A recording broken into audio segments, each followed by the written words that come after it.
টাকা সায়ন্তিকা ওকে যে ভালোবাসি বলতেই পারছিলাম না, কালকে বলাতে হ্যাঁ বলে দিল।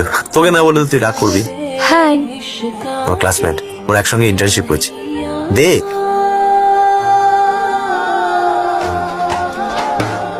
এই রে, কাঁদছিস? তোর চোখের মধ্যে রং ঢুকে দিলে বাবাই দা। সারপ্রাইজটা দারুণ দিলে, সারা জীবন মনে রাখবো। মিষ্টি দেখতে মেয়েটাকে রং লাগাবো? হ্যাঁ, চোখটা ধুয়ে নিস, জল পড়ছে। ও শুকিয়ে যাবে, তোমরা দুজন খেলো হুলি। পাগলি। ওই দেখ রামুখী। কি রে কি হয়েছে? চল ফুচকা খাবি চল না ভালো চল চল